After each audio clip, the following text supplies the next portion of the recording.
Liz Truss appeal like music to Boris's ear, take over Frost's Brexit row after shocking resignation. Liz Truss, the Foreign Secretary, is to be handed Lord David Frost's Brexit brief after his stunning resignation yesterday, Prime Minister Boris Johnson's office has announced.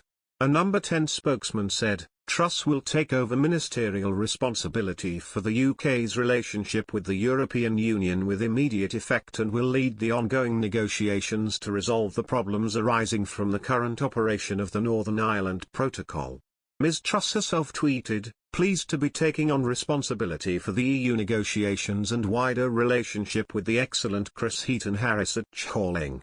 Ms Truss was promoted to her current role in a reshuffle earlier this year, having previously grabbed headlines as the International Trade Secretary, a role which involved tying up trade deals for post-Brexit Britain.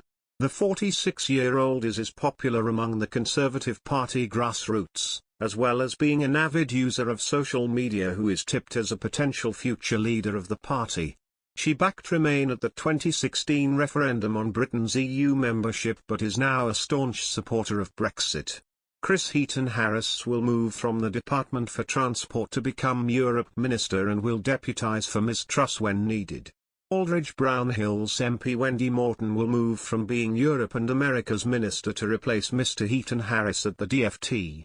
Britain formally exited the EU at the beginning of this year, but Britain and the EU are still locked in talks on trading arrangements centred on the Northern Ireland Protocol, the mechanism for preventing a hard border on the island of Ireland, which critics claim has instead resulted in a border down the Irish Sea.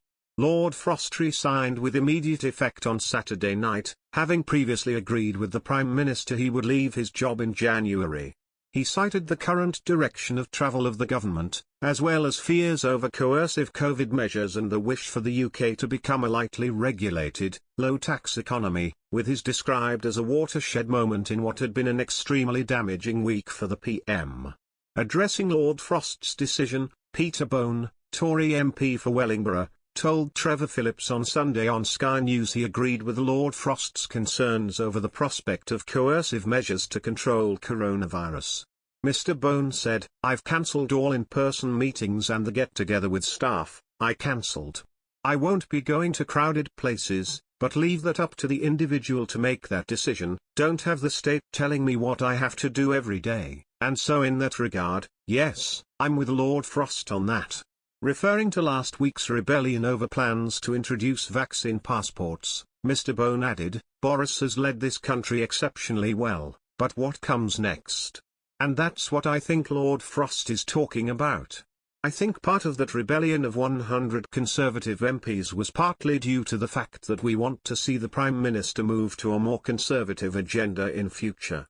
Earlier on Sunday, Mairead McGuinness, EU Financial Services Commissioner, said Mr Johnson's refusal to compromise on Brexit was untenable and called on him not to let Conservative Party machinations determine his replacement for Lord Frost. Ireland's appointment to the European Commission told RTE Radio she hoped that the Omicron variant of COVID-19 and other big issues would help nudge Britain to reciprocate on concessions made by Brussels.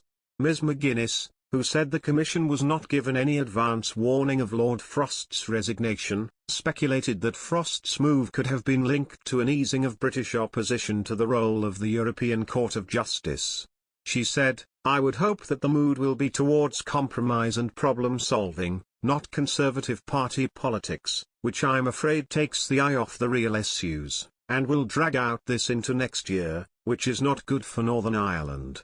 If people in London are of the view that there will be no compromise, then there will be no progress, and that's untenable. Ms McGuinness called on Mr Johnson to resist pressure to choose a hardliner as Frost's replacement. She said, if the priority is simply to appease hardliners in the Conservative Party, I think we are in a very bad place. She said the focus had to be on the issues and that it would be alarming if progress is dependent on the personality of the negotiator. Frost's replacement should be fully briefed and begin by acknowledging the concessions made by Brussels. We're entering 2022. A referendum happened in 2016. We must focus on Northern Ireland, not the internal machinations of the Tory party.